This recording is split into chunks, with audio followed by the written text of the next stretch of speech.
Entonces vamos con la clase de hoy día.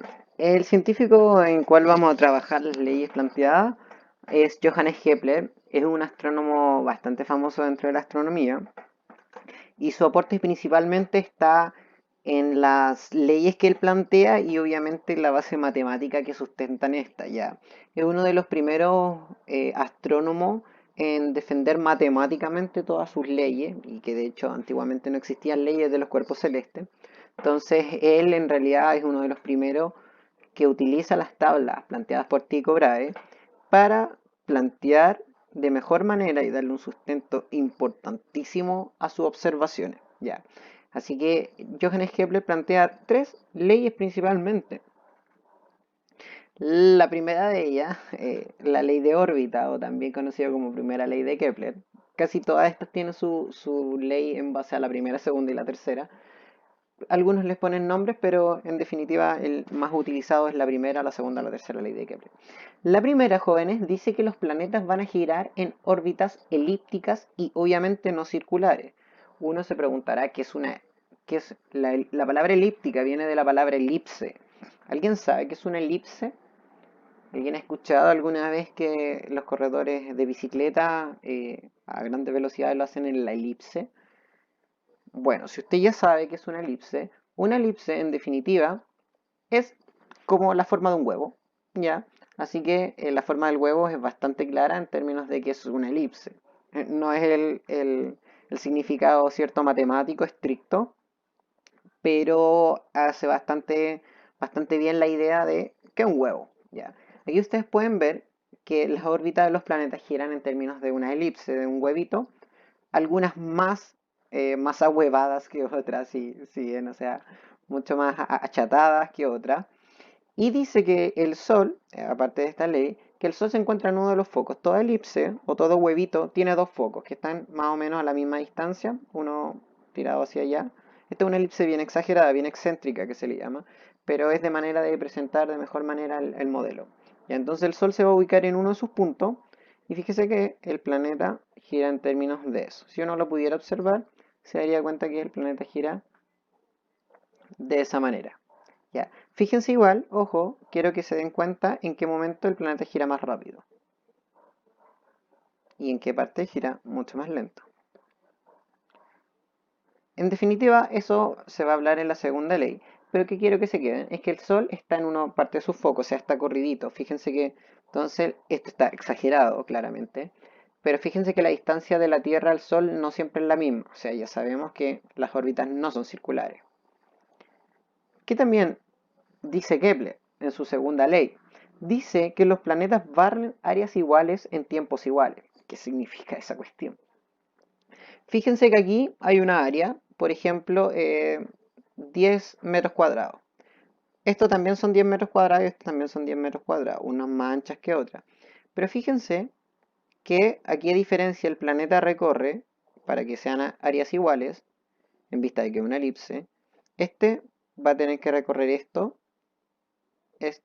y el planeta este pedacito. Ya, yo les digo, lo tienen que recorrer en el mismo tiempo, es decir, el planeta cuando se mueva de aquí para acá, todo eso lo va a tener que recorrer en el mismo tiempo que aquí. Entonces, cabe preguntarse, ¿cuándo el planeta va más rápido?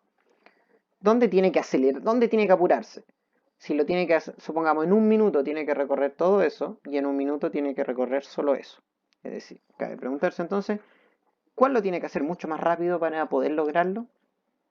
Bueno, si usted pensó que era esta, está correcto porque tiene que recorrer mayor distancia en el mismo tiempo. O sea, si usted recorre un metro en un minuto, puede ir súper lento, pero si tiene que recorrer 5 metros en el mismo minuto, obviamente se tiene que apurarse un poquito más. ¿Ya? Entonces las áreas vienen a decirme eso, porque una área extendida, esta área tiene que estar mucho más extendida para igualar a esta, que es mucho más gruesa.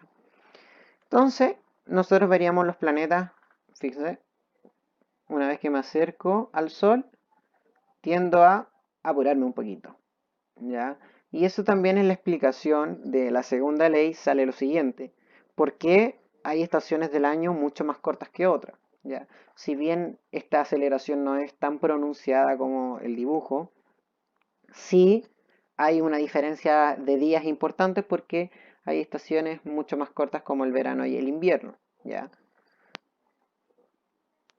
Y finalmente, la tercera ley de Kepler, que es matemática, netamente matemática, me dice que el cuadrado del periodo orbital de los planetas es proporcional al cubo de sus distancias. ¿Ya? ¿Qué quiere decir esta cuestión que parece muy enrevesado?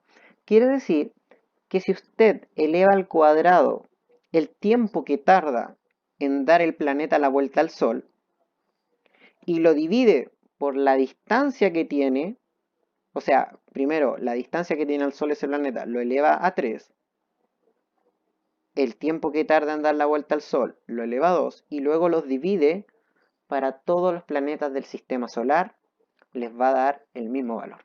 ¿Ya? O sea, con esto Kepler dice, bueno, yo con el planeta Tierra puedo determinar cuánto vale K, porque ¿cuánto me demoro? ¿Cuántos días me demoro en dar la vuelta al Sol? 365 días. Y la distancia es de aproximadamente 150 mil millones de kilómetros. Y eso lo elevo al cubo. Entonces, el valor que me dé aquí, supongamos que me da 2. Entonces, en todos los planetas, este K me tiene que dar 2, 2, 2, 2, siempre 2.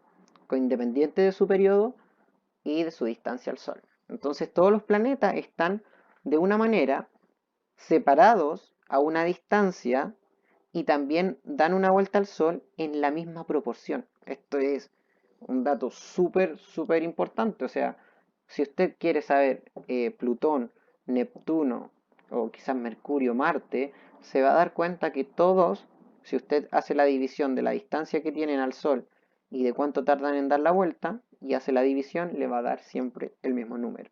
¿Ya? Entonces, hagamos un resumen de la ley de Kepler. La primera ley de Kepler me dice prácticamente que las órbitas son elípticas, ¿ya? Que son una elipse, tienen forma de un huevo y el Sol está en uno de sus focos. La segunda ley me dice que los planetas barren áreas iguales en tiempos iguales. ¿Cuál es la consecuencia definitiva? Que los planetas a medida que se acercan al Sol giren mucho más rápido y con ello también las estaciones del año unas duren más que otras. Y finalmente la tercera ley de Kepler me dice que existe una proporción entre el cuadrado del tiempo que me demora en dar una vuelta y a través del cubo de subdistancia o la distancia elevado a 3. Entonces la actividad de ustedes que quiero que hagan y que me deben presentar con los cálculos y voy a anexar un tutorial para que puedan resolver ecuaciones.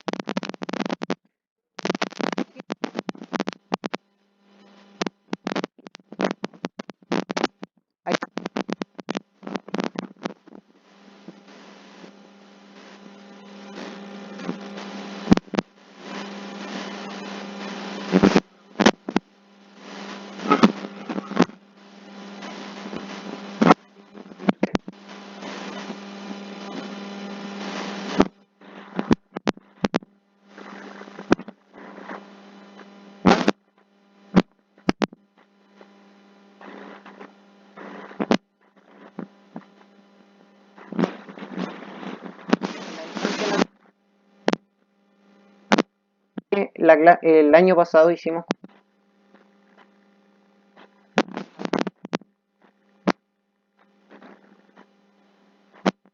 distancia a la Tierra, por lo tanto hay 0,7 a Venus, 0,3.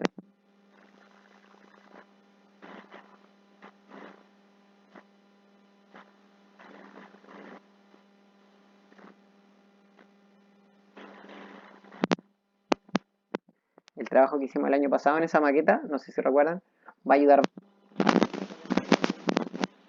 esta fórmula. Tienen que ocupar necesariamente, jóvenes, calculadora científica, ¿ya?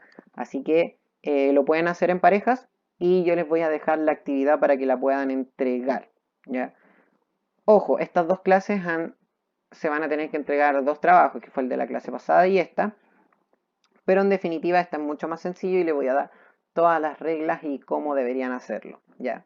Así que espero que les haya gustado el diseño de esta clase, jóvenes, espero que haya sido agradable y si bien matemáticamente pudo haber sido un poco más enrevesado, que es la tercera ley que es la que vamos a aplicar, yo sé que pueden porque es algo que hemos trabajado en términos de los periodos de distancia y bueno, no creo que se le haga complicado. Ojo, el periodo lo elevan al cuadrado, después la distancia la elevan al cubo y después los resultados que obtuvieron los dividen. y se van a dar cuenta que más o menos van a obtener los mismos valores siempre. Es un aproximado ya, estos no son los valores tan exactos y siempre se van a hacer un aproximado. Así que eso, jóvenes, nos vemos y que estén muy bien, cuídense harto. Hasta luego.